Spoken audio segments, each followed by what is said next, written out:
नमस्कार साथियों, अगर आप लोन का अप्लाई करने जा रहे हैं तो आपको लोन मिलेगा या नहीं मिलेगा ये कैसे जानें, या क्रेडिट कार्ड का एप्लीकेशन करने जा रहे हैं आपको ये क्रेडिट कार्ड अप्रूव होगा या नहीं होगा ये कैसे जानें, इस वीडियो से हम आपको बताएंगे। इस पूरे के पूरे वीडियो को ध्यान से देखिएगा। इस वीडियो के अंत में हम आपको एक ऐसा ऑफर देंगे जहां पे प्रीमियम सब्सक्रिप्शन आपको बिल्कुल फ्री में कैसे मिलेगा। तो साथियों, सबसे पहली बात, अगर आप लोन अप्लाई करने जा रहे हैं तो किन किन सावधानियों को हमें बरतना है। अक्सर लोग क्या करते हैं, एप्लीकेशन प्ले स्टोर से डाउनलोड करते हैं, एनबीएफसी के लोन अप्लाई कर देते हैं या किसी भी बैंक में जा करके जहाँ पे खाता है वहाँ पे अपना लोन एप्लीकेशन जो है डाल देते हैं। अब वो लोन एप्लीकेशन रिजेक्ट होता है, उसकी क्या खामियां रहती हैं आइए समझते हैं। कोई भी एनबीएफसी या बैंक आपको कुछ ऐसी चीज़ें हैं या कुछ ऐसे मापदंड हैं जिसे देखने के बाद ही लोन देते हैं। अगर आप उसके लिए एलिजिबल रहेंगे तो आपको लोन मिल पाएगा। तो पहला जो मापदंड होता है वो होता है सिविल स्कोर। कोई भी बैंक, कोई भी एनबीएफसी का एक मापदंड होता है कि वो इतने सिविल स्कोर वाले को ही लोन देगा। बहुत सारी एनबीएफसी कम सिविल स्कोर वालों को भी लोन दे देती है। आपका अगर सिविल स्कोर कम है तो आपको सिक्योर लोन जैसे गोल्ड लोन या प्रोडक्ट लोन आदि मिल सकता है आसानी से, लेकिन अगर आप पर्सनल लोन लेने जा रहे हैं तो यहाँ पे आपका सिविल स्कोर जरूर जो है इम्पैक्ट करेगा आपके लोन एप्लीकेशन को।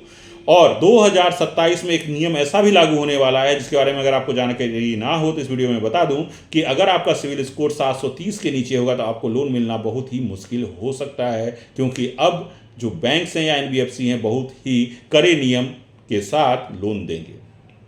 तो साथियों, पहली चीज़ होती है आपका सिविल स्कोर। अगर आपका सिविल स्कोर खराब है तो आप लोन अप्लाई ना करें, क्योंकि अक्सर अगर आप खराब सिविल स्कोर के साथ लोन अप्लाई करते हैं तो ये रिजेक्शन जो है आपके सिविल स्कोर के रिपोर्ट पे भी दिखता है, जिससे और भी आपके सिविल पे इम्पैक्ट पड़ सकता है और भविष्य के लोन भी आपको नहीं मिल सकते हैं। अगर आपको अपना सिविल स्कोर सही करना है तो आप जो है हमारे व्हाट्सएप ग्रुप को ज्वाइन कर सकते हैं या हमारी वेबसाइट dhanmudra.net पे जा सकते हैं, जहां पे आप अपने लिए एफडी बैकअप कार्ड या क्रेडिट लाइन को अप्लाई कर सकते हैं, जिससे आपका सिविल स्कोर तेजी से बढ़ सकता है।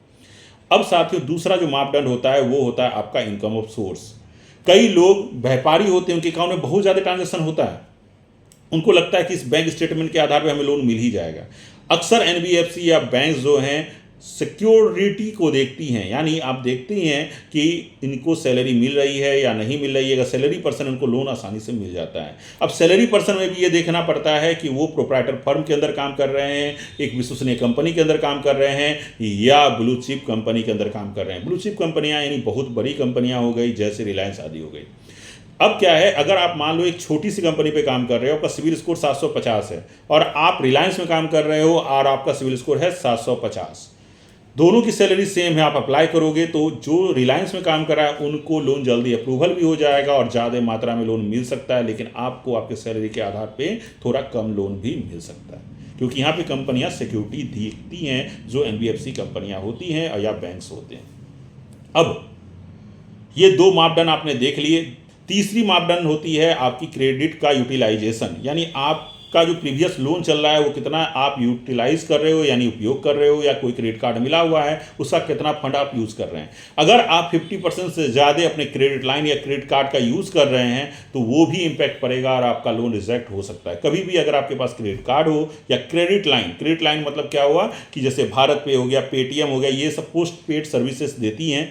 अगर आपको इसके बारे में भी जानना है तो आप हमारे व्हाट्सएप ग्रुप को ज्वाइन कर सकते हैं या हमारे पेज को फॉलो कर सकते हैं। तो साथियों, क्या है कि यहाँ पे पेटीएम या भारत पे जैसी कंपनियां जो आपको पहले इस्तेमाल करो बाद में पेमेंट करो जैसी सुविधाएं देती हैं यूपीआई से पेमेंट आदि करने का, अगर आप उसका 50% से ज़्यादा का यूटिलाइजेशन कर रहे हैं तो भी नया लोन मिलना आपके लिए मुश्किल हो सकता है। तो ये सावधानी ज़रूर बरतिए कि अपने क्रेडिट लाइन का 30% से ज़्यादा यूज़ ना करें। जरूरत पड़े तो आप 2 क्रेडिट कार्ड रख सकते हैं, लेकिन तभी रखिए जब आप टाइमली पेमेंट कर सकें।